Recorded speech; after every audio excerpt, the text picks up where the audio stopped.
Hey, good afternoon guys. Time for another video. It's time for new tires on my 2017 Indian Springfield. This is going to be changing to my third set.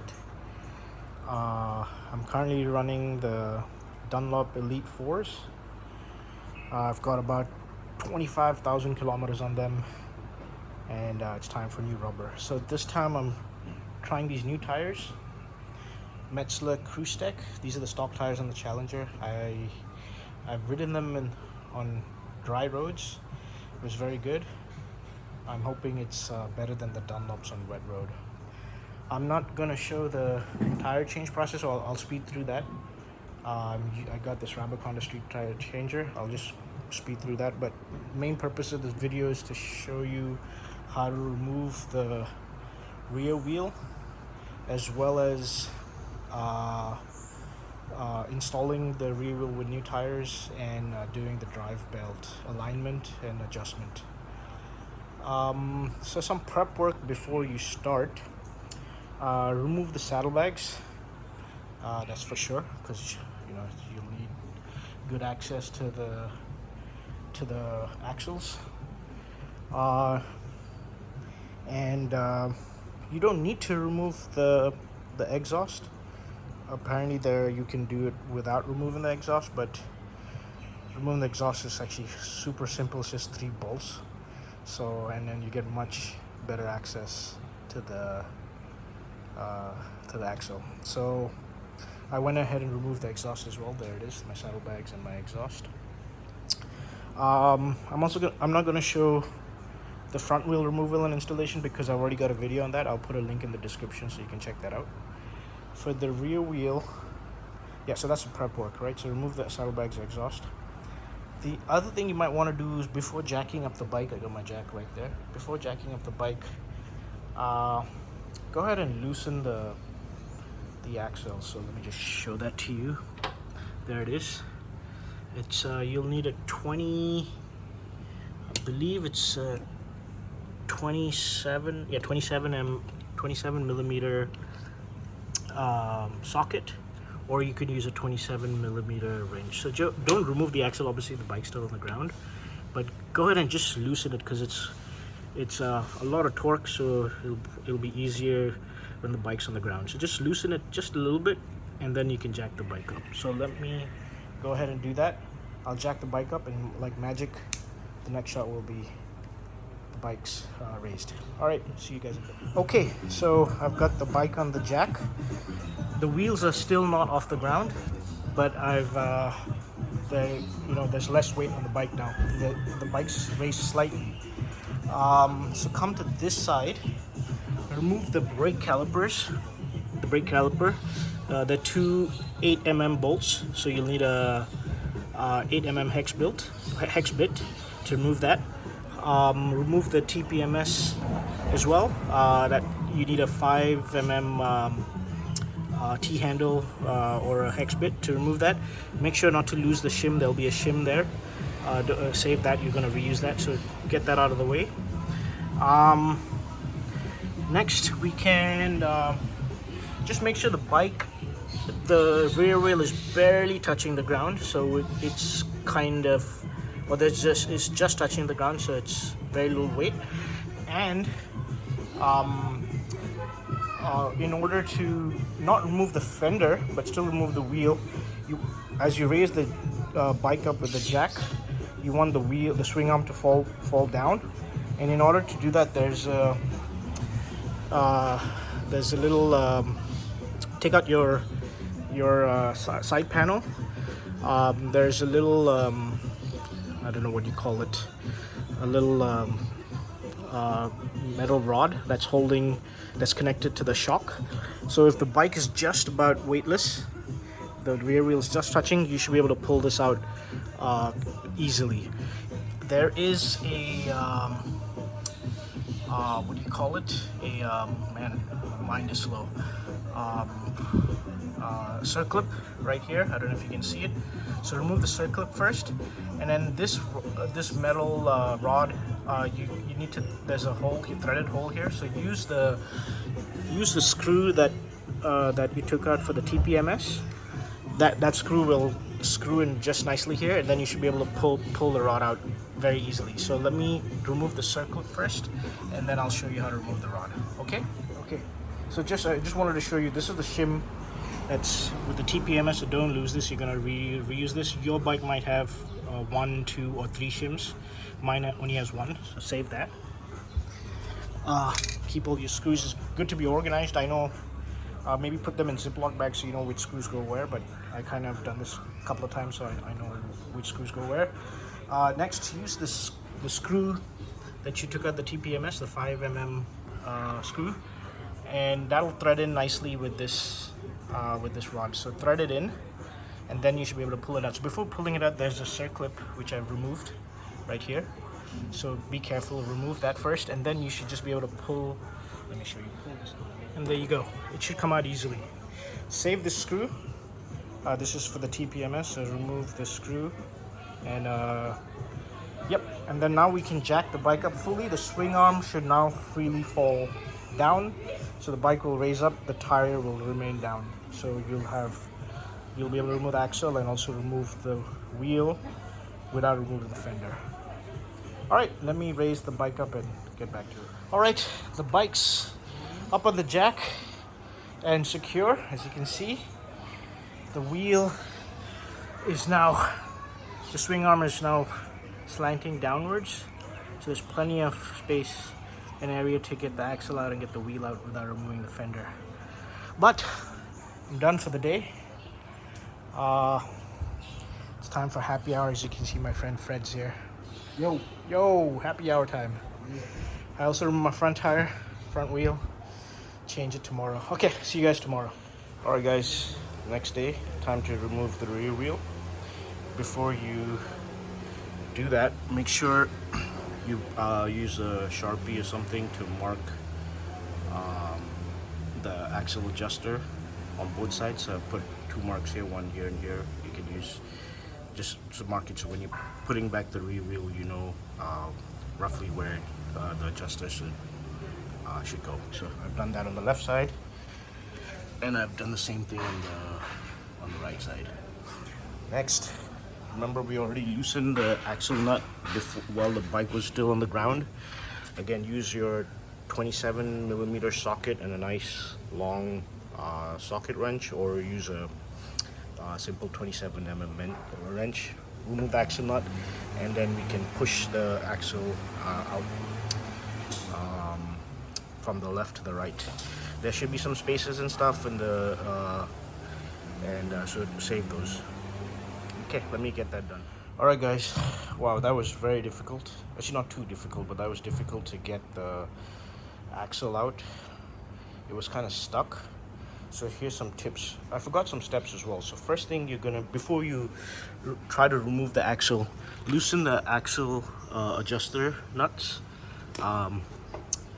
There's one on the right side, one on the left side. You'll need a 13mm deep socket, and you'll probably need an extension for the right hand side because you know, the sprocket gets in the way. So loosen this up quite a bit.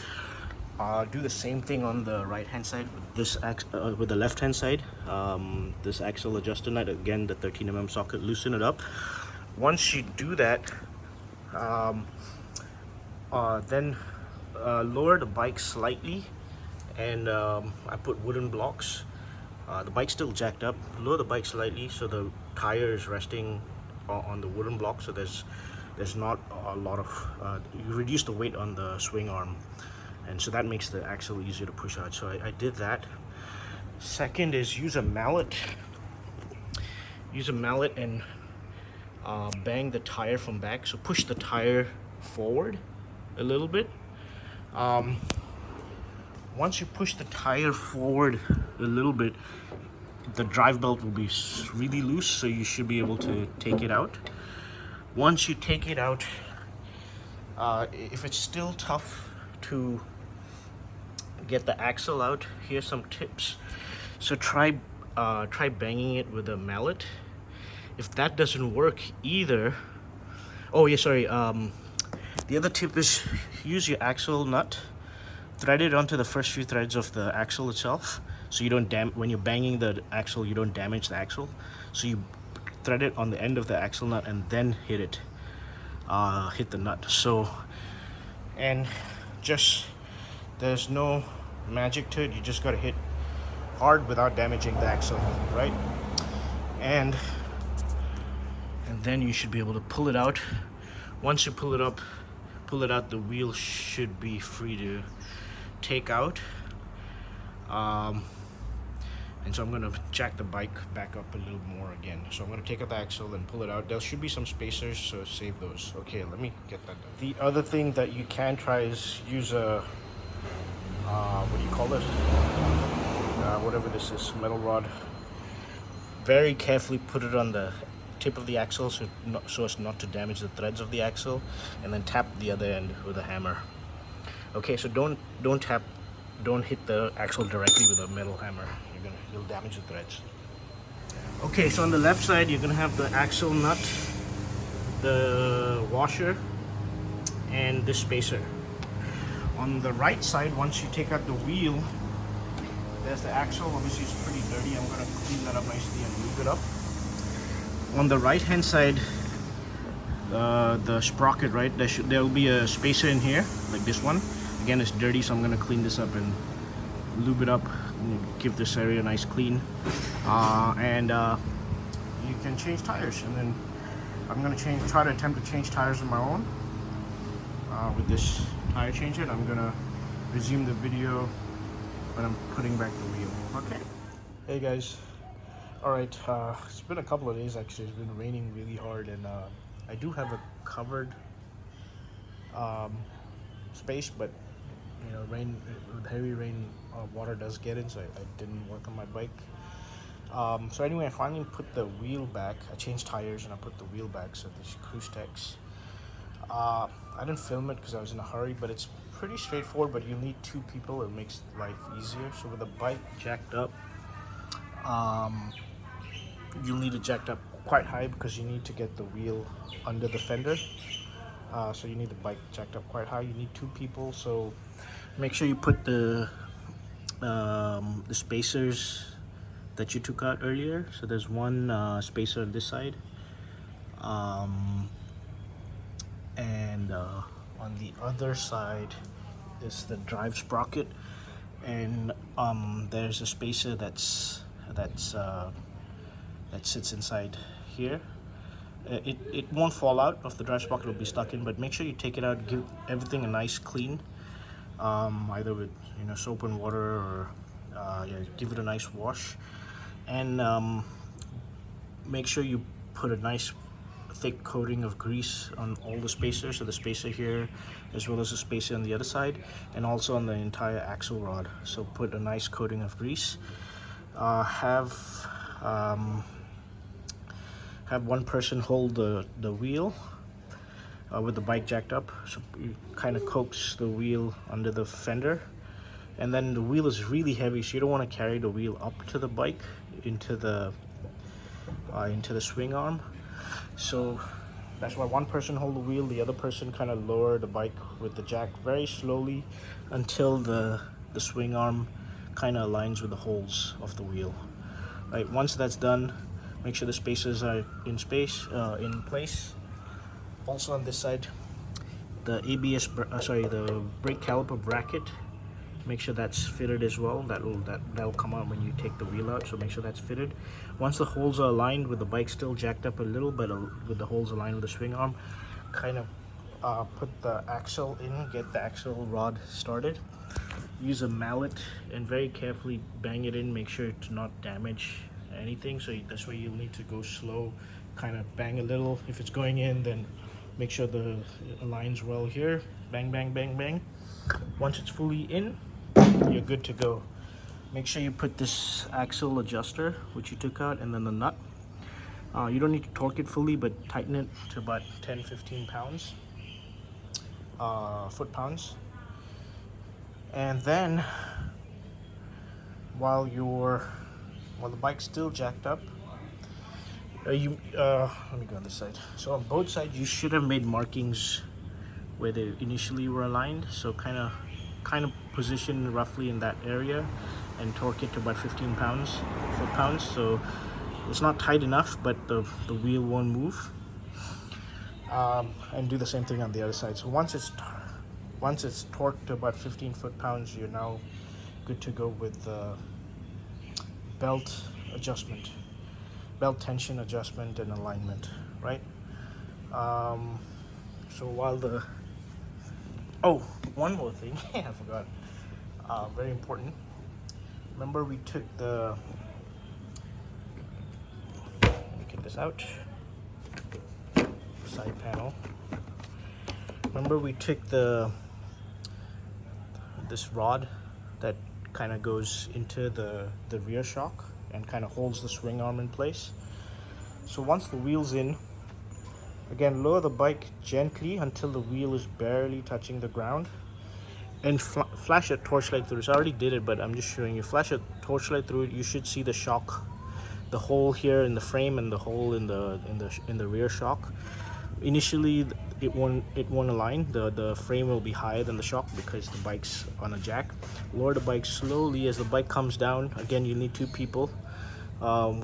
Ask the other person to watch out until the holes are roughly aligned or almost aligned, and then you stop lowering the bike, and then you should be able to put the connecting rod easily in. It should slide in easily. Again, put a nice fresh coating of grease on the rod. Also, you'll be able to see the needle bearings in the rear shock. So go, if you don't want to change them, you got to remove the shock, and also it's big work. But at least put a nice dollop of grease on the needle bearings, kind of push the grease into the bearings, and then if the holes are aligned, this rod should just go in very smoothly. Maybe again, don't damage anything by banging on it. And then once you push it in fully, you should see the groove where the circlip or the E-clip sits. If you don't see the groove, that means the rod's not all the way in. Once the rod's all the way in, then make sure you put the E-clip back in. It's seated nicely in the groove. And with that done, the swing arm won't fall down. It won't be free to fall down. So now jack the bike up again a little until the wheel's off the ground. You're now ready to do your belt adjustment, tension adjustment and alignment. So for belt tension adjustment and alignment, to start the procedure, you're gonna have to torque this axle nut to 15 foot-pounds. So use a torque wrench. That's the torque setting to adjust the belt tension. Once that's done, use a torque wrench, right? Once that's done, move on to the right side, and you're gonna need a tool like this, which is a belt tension gauge. And to measure the tension in the belt, you're gonna have to measure it at 10 pounds of force. So that's what this gauge is used for. You can see there's a little O-ring here, and that kind of marks the 10 pounds of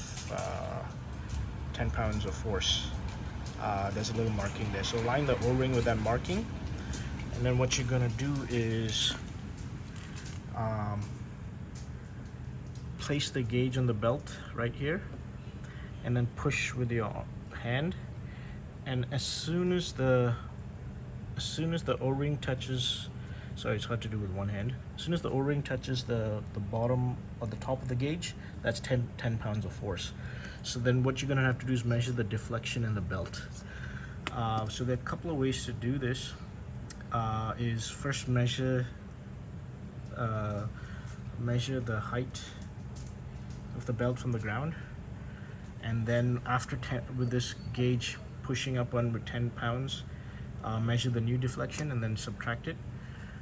Or to make things easier, actually the Thunderstroke models have this little gauge here, or this little markings here, and the deflection in the belt for correct belt tension should be about 34 millimeters or 1.3 inches. Or you could use this, and it's 11 notches from the bottom.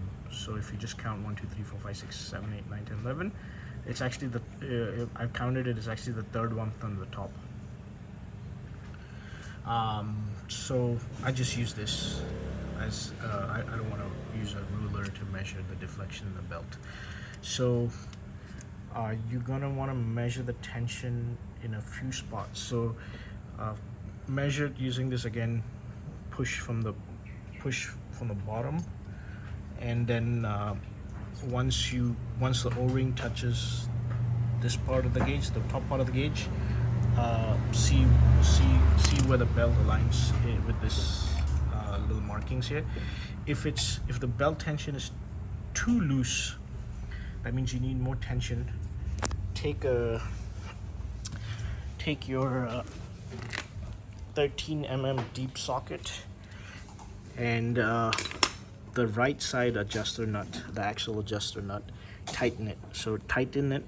By tightening it, what it'll do is it'll start pulling the wheel back a little, and pulling the wheel back a little will increase the tension in the gauge. And do it evenly, so you know, go like a quarter of a turn here. If it's too loose, obviously you can go more than maybe half a turn or 3/4 of a turn, but the same amount you do here, do on the left side as well, on the left side adjuster nut right here. And the reason is you don't want the wheel to get crooked, because if you just pull the right side back and the left side is in front, the wheel will get crooked. So do it evenly, and then measure the tension again. Keep doing that until the tension is just right, so 11 notches from the top, or you can use a ruler, right? Once you're done with that, measure the tension in a few spots of the wheel. So turn your wheel 90 degrees, so a quarter of a turn. Measure the tension again, just make sure it's about 11 notches from the bottom, or 3 notches from the top. And if it's loose, then adjust it again, tighten this. If the tension is too tight, that means there's too much tension, you're going to want to loosen the right side adjuster nut. And loosening it won't automatically push the wheel forward. Use a rubber mallet and bang the wheel from the back so it moves forward a little. And then keep doing that until you get the right tension. And then again, move the wheel, turn the wheel again 90 degrees, a quarter of a turn, measure it. So measure it in 3 or 4 different spots of the wheel until you get the right tension all over. Okay, now the tension is set. Now we're gonna have to do alignment. So to do the alignment, we only use the left side adjuster nut, okay? And to check the alignment, you can check the sprocket from the rear. You should be able to see the sprocket teeth on both sides of the belt. So as you can tell, it's not properly aligned. So to do this, also turn the wheel backwards or the opposite direction, and just to make sure the belt is nicely seated, give it a few turns. And as you can see, it's still not the belt is kind of to the left. You can only see the teeth on one side. So we're gonna have to play with the left side adjuster nut, either loosen it or tighten it until while you're turning the wheel, until you see the sprocket teeth on both sides of the belt. Remember to turn the wheel as you're playing with the left side adjuster nut. Okay, so let me get all of that done. So I've already done my belt tension. My tension is just right. So it's just time for my alignment. Okay, so let me do that and I will come back. Okay, so I've played with the left side adjuster nut while rotating the wheel backwards, and I've achieved quite a good belt alignment. Actually, you can see the drive sprocket on both sides now as I rotate the wheel, so not bad at all. And this is good enough for me. Now, before you proceed, make sure you use markers again to mark, or take photographs to mark where the axle adjusters sit in relation to the swing arm on both sides, on this side as well as on that side. So for future reference, when you're doing belt adjustment or removing the rear wheel, you can, before you start the adjustment and alignment procedure, you can kind of roughly align the axle adjusters in the same spot, and then fine-tune it with your tension gauge and your axle adjuster nuts. Okay, now it's time to torque the axle nut to the final torque spec, so the wheel's nice and tight. And that is going to be 65 foot-pounds. So use a torque wrench and a 27 mm socket, or a 27 mm. If you do have your exhaust, your slip-ons on, you're going to need a crowfoot wrench because you won't be able to fit a socket on there. But I've removed my exhaust so I can use the socket. So 65 foot-pounds. So what I'm going to do is just going to slightly lower the bike until it's just touching the ground, and then I'm going to tighten it, torque it to 65 foot-pounds. Okay, I'll be back. All right, so I've torqued this axle nut to 65 foot-pounds using my nice big torque wrench. Again, make your markings on these axle nut adjusters for next time. Rotate your wheel again just to make sure your belt is aligned. The sprocket teeth are showing on both sides, and also just check your tension again with the tension gauge to make sure everything's all right. If it's all good, then it's time to put the brake calipers back. So the rear brake calipers, there's only one. You know, be careful, slide the brake pads. Obviously check your brake pads to make sure they don't need replacement. Mine, I still have a bit left, probably will change them in a couple of months time. But make sure that the brake disc or the rotor goes between the two brake pads when you put the brake caliper in. So kind of slide the brake caliper onto the brake disc, making sure that the brake pads are on either side of the brake disc, and then align the holes of the brake caliper with the holes on the caliper bracket. And then it's time just to fasten everything up. So again, it helps if you have everything in, you know, nicely organized when you're taking everything apart in Ziploc bags. So here it's pretty simple. I have two bolts for my rear brake caliper, and then my shim and the fastener for my rear speed sensor. So I know this Ziploc bag is just for my rear setup. I have a similar Ziploc bag for my front, and nicely organized. You can label them as well, so nothing goes missing. So take your fasteners. This, I believe, it should be a 8mm fastener, and torque these to 31 foot-pounds, both of them. And then take your speed sensor that goes here. Make sure you put the shim in between. Make sure you put the shim here. Right, it goes right there, and then the screw, the fastener goes through that hole, so it adds a little gap. This, you torque it to 96 inch-pounds. So let me get that done. So 31 foot-pounds for the brake caliper fasteners, and 96 inch-pounds for the speed sensor fastener. Let me get that done. Alright guys, I also wanted to put in a quick clip of the Rabiconda tire change in action. So this device actually makes it quite easy to change tires in your own home. Stiff sidewall tires like the Dunlop's are actually quite difficult, but it still works with some lots of tire grease as well as lots of elbow grease. And that's it. That's how you remove the rear wheel from your Indian Thunderstroke models, reinstall it, as well as do your drive belt tension adjustment and alignment. Hope this was helpful for you. If you guys liked the video, hit the like button and subscribe to my channel for future maintenance videos on my Triumph Tiger as well as my Indian Springfield. Take care guys, have a good day. See you guys in the next video.